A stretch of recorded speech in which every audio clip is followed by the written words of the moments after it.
Delhi Jantar മന്ദറിലെ CJPയുടെ cockroach Janata പാർട്ടിയുടെ സമരം എന്തായി എന്ന് പലരും ചോദിക്കാറുണ്ട്.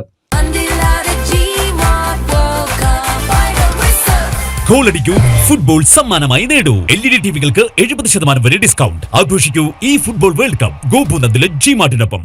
വ്യക്തിപരമായും വിളിച്ചു ചോദിക്കുന്നുണ്ട്. എന്തായാലും ഒരു രാജ്യവിരുദ്ധ സങ്കല്പത്തിന്റെ പേരിൽ ഇവിടെ വലിയ പ്രതിഷേധമുണ്ടാക്കാം, പ്രശ്നങ്ങൾ ഉണ്ടാക്കാം, കലാപമുണ്ടാക്കാം എന്നൊക്കെ ചിന്തിച്ച പലർക്കും തെറ്റി. കഴിഞ്ഞ ദിവസം റഹീം MP ഒക്കെ ഈ CJP യോഗത്തിൽ കയറി പ്രസംഗിക്കുന്നത് കണ്ടു. അദ്ദേഹം മാത്രമേ ഉണ്ടായിരുന്നുള്ളൂ. എത്രയോ ലക്ഷം, എത്രയോ ബില്യൺ മില്യൺ ഫോളോവേഴ്സൊക്കെയുള്ള ഈ അരവിന്ദ് ദീപ്കയ്ക്ക് അവിടെ പങ്കെടുക്കാനാകെ 10-40 പേരെ മാത്രമേ കിട്ടിയുള്ളൂ എന്ന് പറയുന്നു. പിന്നെ സോനം വാങ്ചുക് എന്ന് പറയുന്ന ലഡാക്കുകാരനുണ്ട്.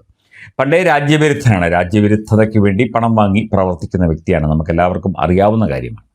ഇയാളിപ്പോൾ നിരാഹാരം കിടക്കുകയാണ്. പാവം നിരാഹാരം കിടന്ന് പട്ടിണി കിടന്ന് എത്രയോ 6-7 കിലോ കുറഞ്ഞു. പക്ഷേ ഇയാൾ പട്ടിണി കിടക്കുമ്പോൾ കൂടെയുള്ള CJP പ്രവർത്തകരൊക്കെ തന്നെ അപ്പുറത്ത് പോയി ബർഗറും കോക്കക്കോളയും അങ്ങനെയുള്ള പാനീയങ്ങളും ഭക്ഷണങ്ങളും ഒക്കെ കഴിച്ച് തടിച്ചു വീർക്കുകയാണ്. ഇയാളുടെ ആരോഗ്യസ്ഥിതി മോശമാണെന്നൊക്കെ പറഞ്ഞ് ദേശാഭിമാനി വാർത്ത നൽകുന്നുണ്ട്. ദേശാഭിമാനിയിൽ മാത്രമാണ് ഇപ്പോൾ വാർത്ത. നേരത്തെ റിപ്പോർട്ടർ TVയിൽ വാർത്തയുണ്ടായിരുന്നു, ഇപ്പോൾ അതും കാണുന്നില്ല. അപ്പോൾ CJP, കോക്രോച്ച്, പാറ്റ, പഴുതാര, പല്ലി ഇവരൊക്കെ എവിടെ പോയി? ഒന്നും കാണുന്നില്ല, ഒന്നിനെയും കാണുന്നില്ല. എല്ലാത്തിനെയും ഒതുക്കി ഒഴിവാക്കി എന്തെങ്കിലും കാണിക്കുക എന്ന് പറഞ്ഞ് അമിത്ഷായും അതുപോലെ കേന്ദ്ര സർക്കാരുമൊക്കെ അങ്ങ് കണ്ണടയ്ക്കുകയാണ്. പിന്നെ ഇവർക്കെതിരെ ഇവരുടെ വാട്സപ്പ് ചാറ്റുകളൊക്കെ തന്നെ നിരീക്ഷണത്തിലാണ് എന്നൊക്കെ പറയുന്നു, പരാതിയാണ്. എന്തൊക്കെയായാലും നിരീക്ഷിക്കും. NIA അടക്കം അല്ലെങ്കിൽ ED അടക്കം ഈ വിഷയത്തിൽ വന്നു പോകുന്നുണ്ട്, അന്വേഷണം നടത്തുന്നുണ്ട്. ഇവരൊക്കെ തന്നെ നിരീക്ഷണത്തിലാണ്. വിദേശ ഫണ്ടടക്കം ഇവരൊക്കെ തന്നെ പറ്റിയിട്ടുണ്ട്. ഇവരൊക്കെ കൂലി വേലക്കാരാണ്. അഭിജിത്ത് ദീപ്കെ അടക്കം സോനം വാങ്ചുക് അടക്കം കൂലി വേലക്കാരാണ് എന്നുള്ള കാര്യവും ഇന്ത്യയിലെ ജനങ്ങൾക്ക് മനസ്സിലായിട്ടുണ്ട്. ഇപ്പോൾ ജന്തർ മന്ദറിൽ നിന്നും കിട്ടുന്ന വിവരങ്ങൾ വെച്ച് നോക്കിയാൽ CJP നടത്തുന്ന ഈ കഠിനാധ്വാന സമരത്തിൽ, സമാധാന സമരം എന്നാണ് അവർ പറയുന്നത്, സോനം വാങ്ചുക് ഉടൻ പടിയിറങ്ങും. അങ്ങനെയാണ് സൂചനകൾ വരുന്നത്. കാരണം പട്ടിണി കിടന്ന് അദ്ദേഹത്തിന് മടുത്തു. സോനം വാങ്ചുക് ഇനിയിപ്പോൾ പട്ടിണി കിടന്ന് ചത്താൽ അദ്ദേഹത്തിനും അദ്ദേഹത്തിൻ്റെ കുടുംബത്തിനും പോയി, അല്ലാതെ CJPക്ക് പോയോ, ഇവിടെ ഇടതുപക്ഷത്തിന് പോയോ, ഇവിടുത്തെ രാജ്യവിരുദ്ധർക്ക് പോയോ? ഒന്നും പോയില്ല. അഭിജിത്ത് ദീപ്കെ അദ്ദേഹത്തെ ക്ഷണിച്ചപ്പോൾ പറഞ്ഞിരുന്നത് ഇത് തികച്ചും ആത്മാർത്ഥത നിറഞ്ഞ ഒരു പോരാട്ടമാണെന്നും എല്ലാവരും ഒന്നിച്ച് പട്ടിണി കിടക്കും എന്നൊക്കെയാണ്. പക്ഷേ സോനം വാങ്ചുക് മാത്രമേ ഉള്ളൂ പട്ടിണി കിടക്കാൻ. ഒരുപക്ഷെ ഒന്നിച്ച് എന്ന വാക്കിൻ്റെ അർത്ഥം മനസ്സിലാക്കുന്നതിൽ വാങ്ചുക്കിന് തെറ്റ് പറ്റിയത് കൊണ്ടാകാം. സമരപ്പന്തലിൽ എത്തിയ അദ്ദേഹത്തിന് കാണാൻ കഴിഞ്ഞത് തികച്ചും വിപ്ലവാത്മകമായ ചില കാഴ്ചകളാണ്.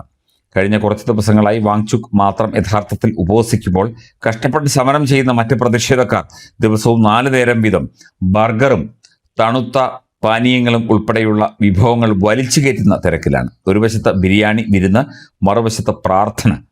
ശരിക്കും CJP പാറ്റകളുടെ സമരം ശരിക്കും തകർക്കുകയാണ്. പാവം പിടിച്ച വാങ്ചുക് മാത്രം പട്ടിണി കിടന്ന് ജലപാനം പോലും ഇല്ലാതെ കഷ്ടപ്പെടുന്നു. ഒരു പണിയും എടുക്കാതെ ഈ സാഹചര്യം എങ്ങനെ സ്വന്തം അക്കൗണ്ടിലാക്കാം എന്ന് നോക്കിയിരിക്കുന്ന CJP കൂട്ടരെ കണ്ട് സോനം വാങ്ചുക് ശരിക്കും അന്തം വിട്ടുപോയി. വിദ്യാർത്ഥികളുടെ പ്രശ്നങ്ങളോടോ സമരത്തോടോ ആർക്കും ഒരു ആത്മാർത്ഥതയും ഇല്ലെന്നും പലരും കേവലം സോഷ്യൽ മീഡിയ കണ്ടന്റ് ഉണ്ടാക്കാനും ക്യാമറയ്ക്ക് മുന്നിൽ തിളങ്ങാനും മാത്രമാണ് ഇവിടെ വന്നിരിക്കുന്നത് എന്നും അദ്ദേഹം തന്നോട് അടുത്ത ഒരാളോട് സങ്കടത്തോടെ പറയുകയുണ്ടായതായി ഡൽഹിയിലെ ചില മാധ്യമങ്ങൾ റിപ്പോർട്ട് ചെയ്യുന്നു. ഇതിൽ സഹികെട്ടാണ് കഴിഞ്ഞ ദിവസം അദ്ദേഹം ദേഷ്യത്തോടെ സമരമാണെങ്കിൽ ഒന്ന് പട്ടിണി കിടക്കാൻ അവരോട് ആവശ്യപ്പെട്ടത്. എന്നാൽ ഫ്രീ ആയി കിട്ടുന്ന ബിരിയാണിയും ബർഗറും കളയാൻ ആർക്കാണ് മനസ്സ്? ആരും അദ്ദേഹത്തെ വകവച്ചതേയില്ല. എന്തായാലും യാതൊരു അധ്വാനവുമില്ലാതെ സമരം കൊഴുപ്പിക്കുന്ന ഇവരെ ഈ ഫുഡ് കോർട്ടിൽ തനിച്ചാക്കി സോനം വാങ്ചുക് ഉടൻ തന്നെ ലഡാക്കിലേക്ക്, അദ്ദേഹത്തിൻ്റെ സ്വദേശത്തേക്ക് വണ്ടി കയറും എന്നാണ് വിലയിരുത്തപ്പെടുന്നത്. ഇതൊക്കെ വെറും പ്രഹസനമാണ്, അല്ലെങ്കിൽ അഭിനയമാണ്, പണം വാങ്ങിയുള്ള വെറും തോന്നിയാസങ്ങളാണ് എന്നൊക്കെ മനസ്സിലാക്കാൻ ഒന്നും വേണ്ട, സാമാന്യ ബുദ്ധിയും 5ാം ക്ലാസ്സും മാത്രം മതി.